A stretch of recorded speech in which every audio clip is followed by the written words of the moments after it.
نحمده ونصلي على رسوله الكريم أما بعد فأعوذ بالله من الشيطان الرجيم بسم الله الرحمن الرحيم رب اشرح لي صدري ويسر لي أمري واحلل عقدة من لساني يفقه قولي ربي زدني علما ربي يسر ولا تعسر وتمم بالخير وبك نستعين يا رب العالمين۔ طب نبوی کے لیکچرز میں آج ہمارا 4تھ لیکچر ہے۔ لاسٹ لیکچر میں ہم نے معدے کی بیماریوں کے بارے میں نبوی طریقہ علاج دیکھا، اور ہم نے دیکھا کہ پیٹ کو ہمیں بھر کر نہیں کھانا، بھوک رکھ کر کھانا ہے، اور اگر زیادہ خواہش ہو تو 3 حصے کر لیں، ایک حصہ پانی کے لیے، ایک حصہ کھانے کے لیے، اور ایک حصہ اپنے نفس کے لیے چھوڑ دیں۔ سونے سے 3 گھنٹے پہلے تک ہم نے کھانا پینا چھوڑ دینا ہے تاکہ مختلف قسم کی بیماریوں کا شکار نہ ہو سکے۔ پھر ہم نے علاج نبوی کے 3 طریقے پڑھے، جن میں علاج بالادویہ، علاج بالادعیہ اور علاج بالامرین تھا۔ پہلے طریقے میں دواؤں کے ساتھ علاج، دوسرے طریقے میں دعا کے ساتھ، اور تیسرے طریقے میں دونوں کے ساتھ علاج کا طریقہ بتایا جائے گا انشاءاللہ تعالی۔ ہم نے دیکھا کہ ہمیں ہمیشہ اپنی غذا کی طرف توجہ رکھنی ہے کہ ہماری غذا خالص ہو، صاف ستھری ہو، اور کھانے پینے کی روٹین ہماری بہترین ہو۔ جتنا آپ روٹین میں بھوک رکھ کر کھانا کھائیں گے، یہ آپ کا سب سے بہترین انداز ہے کھانا کھانے کا۔ بعض اوقات بہت زیادہ دل چاہ رہا ہو ان غذاؤں کا جن کو ہم نے اب تک اپنی روٹین میں اپنایا ہوا ہے، جن کے ہم اب تک عادی ہو چکے ہیں، بازار کے فرینچ فرائز وغیرہ، باہر کی چیزیں، یہ تمام چیزیں اگر ہم بہت زیادہ کنزیوم کرتے ہیں تو ہماری باڈی کو اتنے نشاستہ کی ضرورت نہیں ہے۔ مہینے میں ایک آدھ بار کھا لینے میں کوئی حرج نہیں ہے، لیکن اپنے آپ کو کسی بھی طرح کی غذا کا پابند اپنے آپ کو ہرگز نہیں بنانا۔ جیسا کہ آپ صلی اللہ علیہ وسلم نے بھی خود کو کبھی کسی ایک غذا کا پابند نہیں کیا، آپ کو جو ملا آپ نے وہ شکر کیا اللہ تعالیٰ کا اور اس کو کھا لیا۔ اپنی جو روٹین ہے غذاؤں کی، اس میں ہمیں ہر چیز کو بیلنس رکھنا ہے، ہر طرح کی خوراک کا استعمال کرنا ہے، سبزیاں بھی کھانی ہیں۔ سبزیوں میں بہت زیادہ ایسی ویجیٹیبلز ہیں جو کہ بہترین اینٹی کینسیرین ہے۔ اور اس کے علاوہ اگر ہم دودھ کا دیکھیں تو دودھ ہم گائے اور بھینس کا بہت زیادہ استعمال کرتے ہیں، اس کے عادی ہیں، بلکہ زیادہ تر بھینس کا دودھ ہی استعمال کیا جاتا ہے جو کہ فیٹنگ ہے، اور گائے کا دودھ اس کے برعکس زیادہ بہترین ہے، زیادہ فائدہ مند ہے۔ اور اگر اس سے بھی اوپر دیکھا جائے تو اونٹ کا دودھ سب سے زیادہ بہترین ہے، اس میں بہت زیادہ شفا ہے بہت ساری بیماریوں کے لیے، اس میں اللہ تعالیٰ نے شفا رکھی ہے۔ معدے کے امراض کے بارے میں ہم نے دیکھا کہ ہمیں 3 حصے کرنے ہیں۔ تو ایک حصہ جو پانی کا ہے اس کے لیے روٹین یہ رکھ لیں کہ کھانے سے پہلے آدھا گھنٹہ پہلے تک آپ نے پانی پی لینا ہے، اور جب کھانا لگنے والا آپ کو اندازہ ہو گیا کہ بھئی اب ٹائم ہو رہا ہے، آپ نے آدھا گھنٹہ پہلے پانی پی لیا، اور جب تک کھانا لگا سب کو بلایا آپ بیٹھے ہیں 15-20 منٹ ہو گئے، آدھا گھنٹہ ہو گیا، پھر اس کے بعد آپ کھانا کھائیں۔ اور اپنی روٹین ہمیشہ یہ رکھیں کہ آپ نے کم کھانا ہے۔ اگر آپ کہیں پر جاتے ہیں، مکس گیدرنگ ہے، شادی بیاہ ہے، تو وہاں پر بھی اگر آپ اپنی پلیٹ اسی حساب سے ایک بیلنسڈ ڈائٹ کے حساب سے بناتے ہیں تو لوگ دیکھیں گے، اور ہو سکتا ہے وہ پوچھیں بھی کہ بھئی اتنا کم کھانا کیوں کھا رہے ہیں، تو آپ کو وہاں پر اپنا ایک سنت بتانے کا موقع بھی مل جائے گا، ایک تبلیغ کا موقع مل جائے گا۔ جیسا کہ ہم نے پڑھا نا کہ اگر ہمیں ایک سنت بھی پتہ ہے تو ہمیں اس کو آگے فارورڈ کرنا ہے، تو آپ کو یہ ایک موقع مل جائے گا۔ آپ بڑے ہی پیارے طریقے سے، آپ کا مقصد کسی کو شرمندہ کرنا نہیں ہونا چاہیے، کسی کو ٹونٹ کرنا نہیں ہونا چاہیے، بلکہ آپ نے بہت پیارے اور بڑے محتاط طریقے سے آپ نے یہ تبلیغ کرنی ہے کہ زیادہ کھانا کھانا کس قدر نقصان دہ ہے۔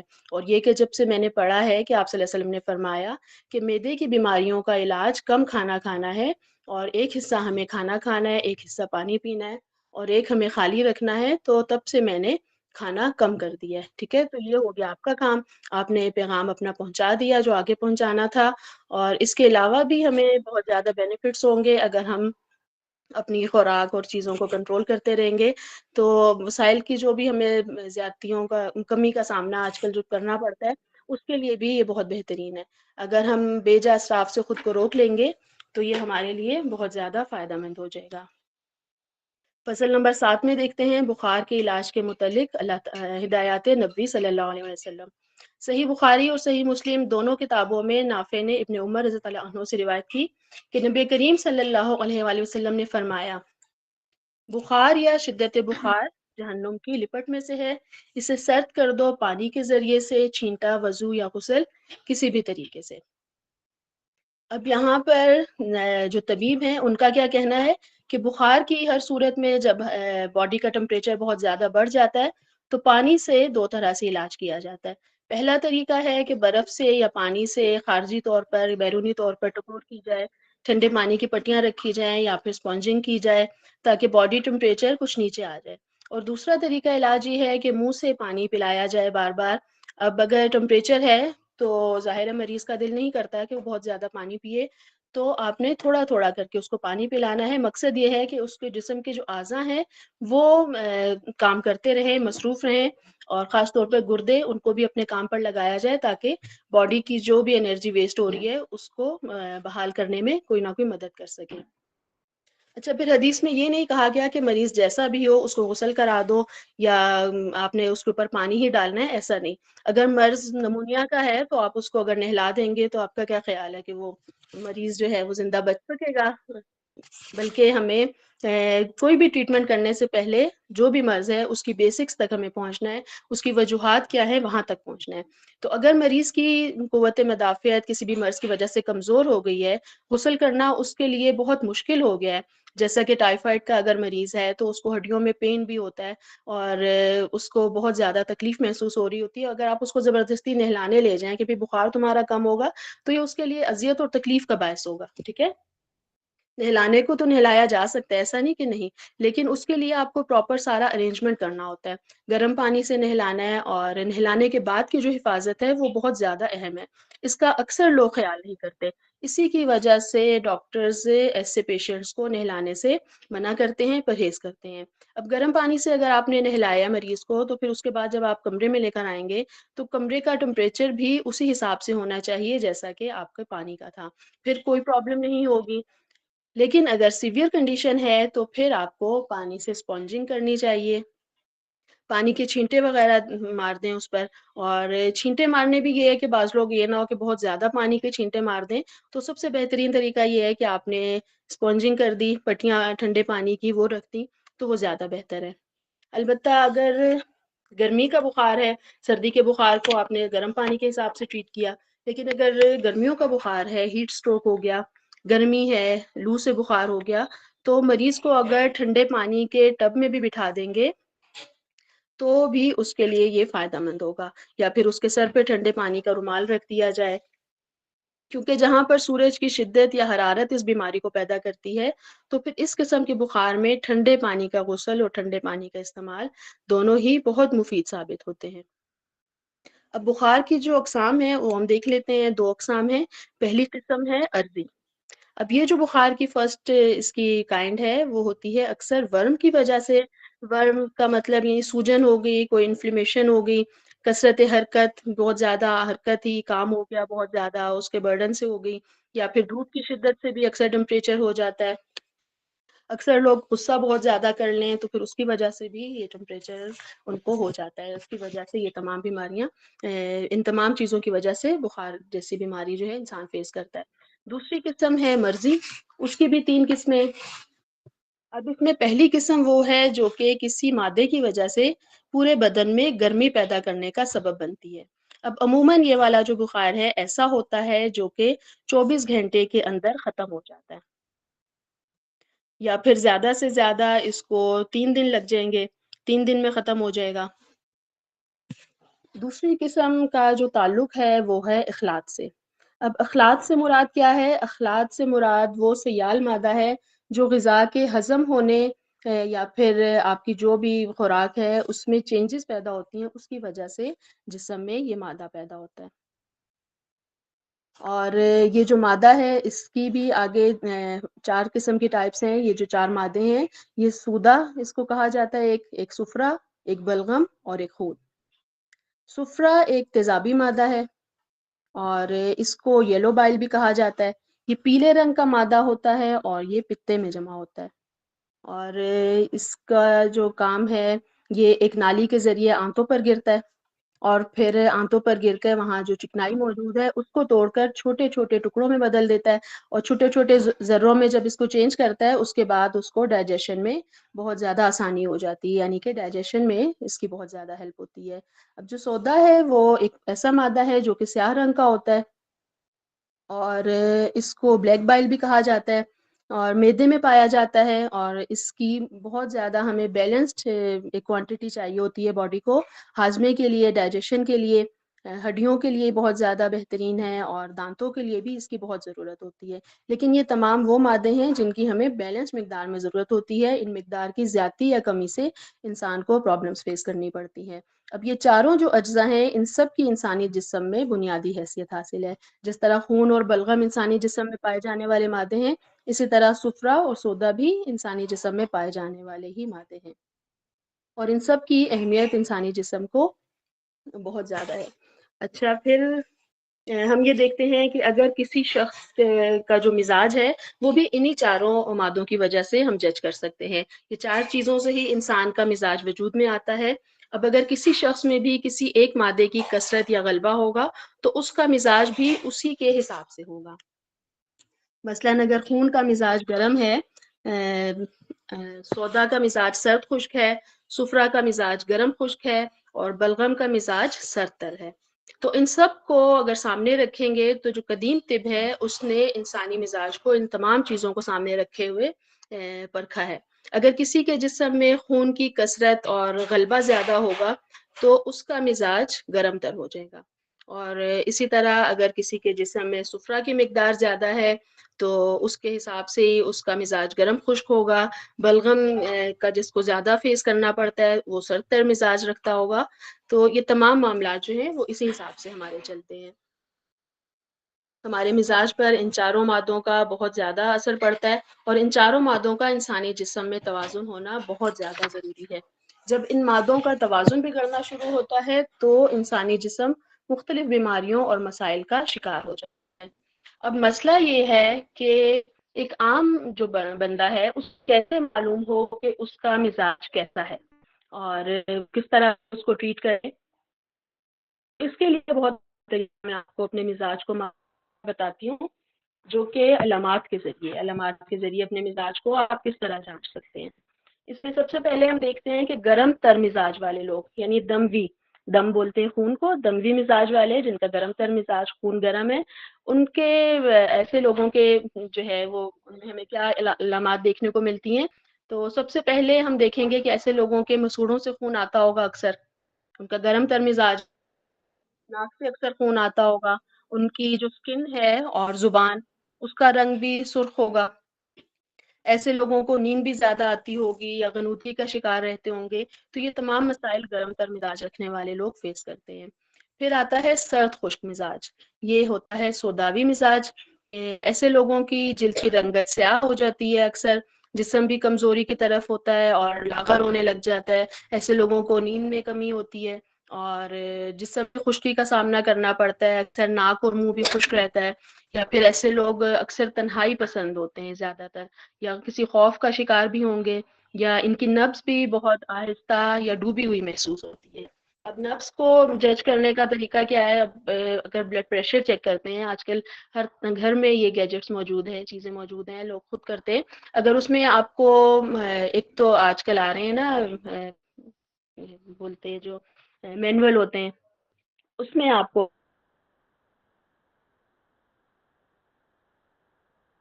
فیل ہوگی بعض سفراوی مزاج یعنی گرم خشک، ان لوگوں کی آنکھوں اور جلد کی رنگت زیادہ تر زرد ہوگی، اور پیاس ان کو بہت زیادہ محسوس ہوگی، آنکھوں میں جلن ہوگی، پیشاب کی رنگت بھی زرد ہو سکتی ہے، پیشاب میں جلن بھی ہو سکتی ہے، منہ کا ذائقہ بھی کڑوا ہوگا، اور ان کی نبض تیز چلتی ہوگی۔ پھر نمبر 4 ہے بلغمی مزاج رکھنے والے یعنی کہ سرد تر۔ اب ان کی جلد کی رنگت عموماً سفید ہوگی، منہ کا ذائقہ پھیکا ہوگا، جسم میں اکثر سستی رہتی ہوگی، کھٹے ڈکاروں کو فیس کرتے ہوں گے، جوڑوں میں ہوگا، اور نزلہ زکام بھی ان کو زیادہ فیس کرنا پڑتا ہوگا۔ تو اپنے اپنے مزاج کے مطابق اپنی خوراک کو ترتیب دینا ہے کہ کس طرح سے ہمیں کیا غذا لینی ہے۔ یہ بہت ہی اہم اور قابل غور پہلو ہے جس کو ہم لوگ اکثر ہی نظر انداز کر دیتے ہیں اور پھر بہت ساری بیماریوں کا شکار ہوتے ہیں۔ مثال کے طور پر اگر آپ کا مزاج گرم خشک ہے تو گرم چیزیں آپ کو، جو گرم مزاج چیزیں آپ کو فائدہ نہیں دیں گی، مثلاً بڑا گوشت ہے تو یہ آپ کو فائدہ نہیں دے گا جن کا مزاج گرم خشک ہے۔ اسی طرح اگر آپ کا مزاج بلغمی ہے تو آپ کو سرد مزاج رکھنے والی چیزیں فائدہ نہیں دیں گی، اور ان میں دودھ اور دودھ سے بنی ہوئی تمام تر چیزیں آ جاتی ہیں۔ اب ان میں ہم مختلف چیزیں دیکھ لیتے ہیں، تمام تر آپ کے ساتھ میں نے شیئر کی ہے کہ کون کون سی چیزیں ہیں جو کہ کس طرح کا مزاج رکھتی ہیں، آپ ان کو خود بھی دیکھ سکتے ہیں۔ ان میں گرم خشک غذائیں ہیں جن میں سبز مرچ آ جاتی ہے، بکری مرغی کا گوشت، پرندوں کا گوشت، میتھی، پالک، ساگ، دال مسور، شوربہ، پکوڑے، زیتون کا پراٹھا، یہ تمام چیزیں میں آپ کو چند گنواتی ہوں، باقی آپ خود دیکھیے گا۔ ایسی چیزیں جن کا مزاج گرم خشک ہے، جو میں نے آپ کو سمٹمز بتائے ہیں، اس حساب سے اگر ہیں تو وہ ان چیزوں کا استعمال ذرا کم کریں، ٹھیک ہے، یہ ان کو فائدہ نہیں دیں گے۔ دوسرا آ جاتا ہے گرم تر غذائیں، پھر ان میں دال مونگ، شلجم، مونگرے، مغز، پائے، دلیا، آم کا اچار، کالی مرچ، مربے ہیں، آم کا، پھر ادرک، بادام، قہوہ، دیسی گھی، یہ تمام چیزیں جو کہ آپ کے ساتھ شیئر کی گئی ہے لسٹ، یہ گرم تر غذائیں ہیں، اور ایسا مزاج رکھنے والے لوگ ان چیزوں کو ذرا کم ہی استعمال کریں یا پرہیز کریں، ٹھیک ہے، ایک بہت ہی محدود کوانٹٹی میں کر لیں، لیکن آپ کو یہ زیادہ فائدہ نہیں پہنچائیں گی۔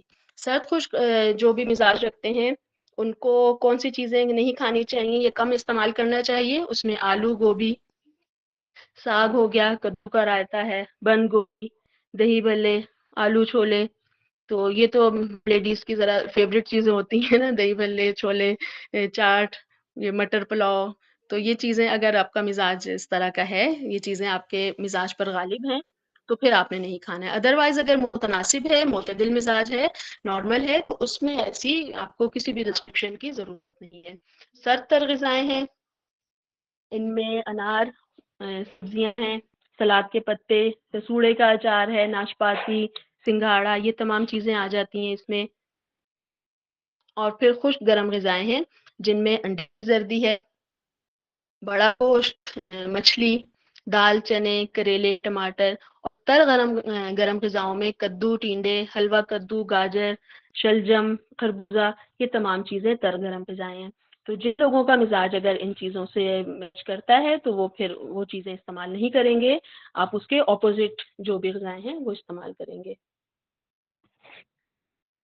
مستدرک حاکم کی حدیث ہے 8226، اس میں ہم دیکھتے ہیں کہ جب تم میں سے کوئی بخار زدہ ہو تو بخار کے مریض پر پانی کی چھینٹیں دی جائیں 3 دن تک، صبح کے وقت سویرے سویرے۔ یہ حدیث حضرت انس بن مالک رضی اللہ عنہ نے روایت کی ہے۔ رسول اللہ صلی اللہ علیہ وسلم نے فرمایا کہ سحری کے وقت بخار کے مریض پر جسم پر ٹھنڈے پانی کے چھینٹے مارے جائیں۔ بخار کے بارے میں حضرت ابو ہریرہ رضی اللہ عنہ سے بھی ایک حدیث مروی ہے جو کہ سنن ابن ماجہ میں ہے 3475، جس میں بتایا گیا کہ بخار جہنم کی بھٹیوں میں سے ایک بھٹی ہے، اسے ٹھنڈے پانی کے ذریعے سے دور ہٹا دو۔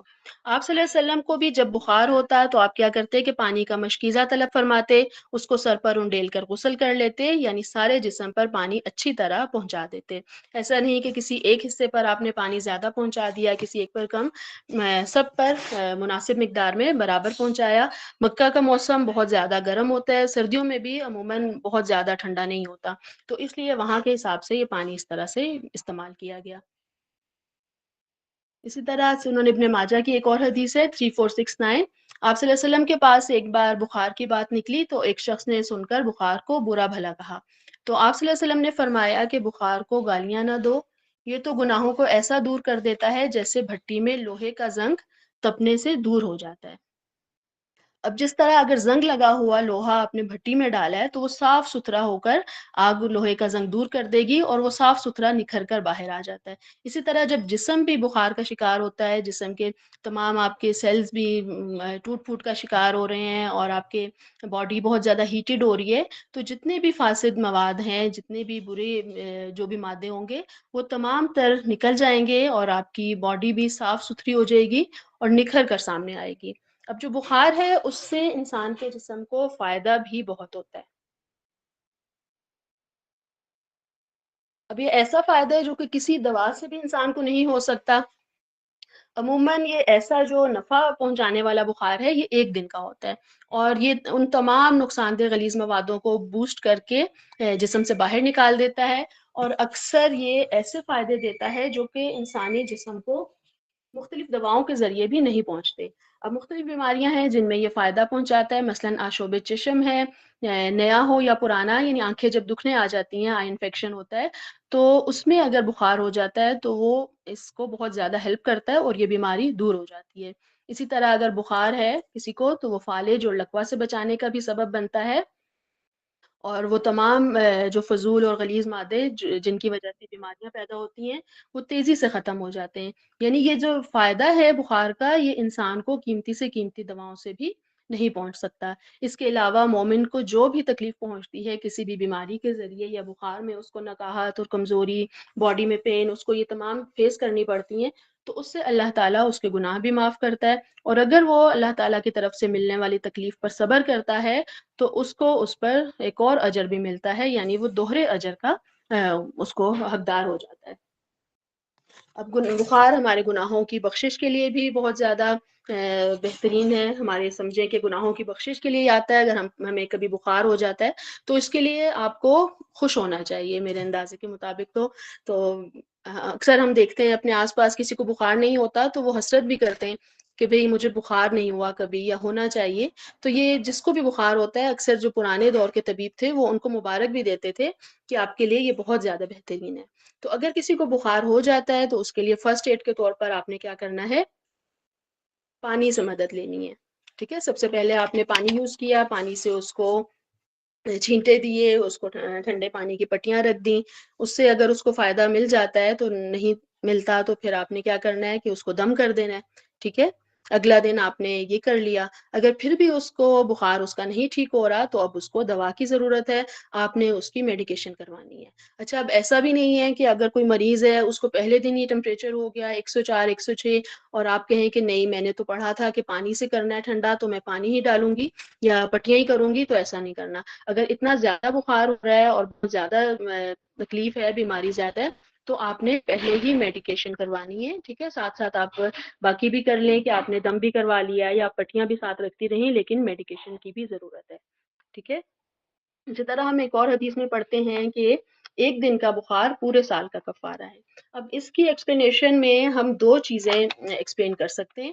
ایک تو یہ ہے کہ بخار بدن کے ہر جوڑ میں گھس جاتا ہے۔ اب ہمارے بدن کے جوڑ کتنے ہیں؟ 360۔ اب یہ 360 جو جوڑ ہیں، اگر ایک دن بخار آپ کو ہوا ہے، یہ جوڑ، ہر جوڑ کی اذیت پورے ایک دن کے لیے کفارہ بن جاتی ہے۔ اسی طرح ایک دن کے بخار میں سمجھے 360 دن کا کفارہ ہو جائے گا۔ اور اس کا دوسرا مطلب یہ نکلتا ہے کہ بخار سے بدن میں ایسے اثرات مرتب ہوتے ہیں کہ جن کا اثر پورے ایک سال تک باقی رہتا ہے۔ تو دیکھیں کتنا فائدہ ہے، کتنا اس کا اجر ہے کہ اللہ تعالیٰ اتنا رحیم ہے کہ ہمیں ذرا ذرا سی تکلیف پہنچنے پر بھی ہمیں بے تحاشا اجر سے نوازتا ہے۔ اس کے بعد ہم دیکھ لیتے ہیں فصل نمبر 8، طب نبوی میں اسہال کا طریقہ علاج۔ اب صحیحین میں حدیث ہے جو کہ ابو سعید خدری سے مروی ہے۔ اچھا، صحیحین کی کہیں بھی اصطلاح استعمال کی جائے تو اس کا مطلب یہ ہے کہ صحیح مسلم اور صحیح بخاری ان دونوں سے ریلیٹ کرتی ہے۔ اس میں جو حدیث ہے اس میں بتایا گیا کہ ایک شخص رسول اللہ صلی اللہ علیہ وسلم کی خدمت میں حاضر ہوا اور عرض کیا، اے اللہ کے رسول، میرے بھائی کے پیٹ میں تکلیف ہے، اور ایک اور روایت میں ہے کہ دست ہو رہے ہیں۔ تو آپ صلی اللہ علیہ وآلہ وسلم نے فرمایا، اسقہ عسلا، اسے شہد پلاؤ۔ چنانچہ وہ گیا، واپس آ کر اس نے اس کو شہد پلایا ہوگا اور واپس آیا۔ اس نے پھر عرض کیا کہ اللہ کے رسول، میں نے اسے شہد پلایا مگر کوئی نفع حاصل نہیں ہوا۔ اور ایک اور جگہ پر روایت میں ہے کہ میں نے جب اس کو شہد پلایا تو اس سے اس کے دستوں میں زیادتی ہو گئی۔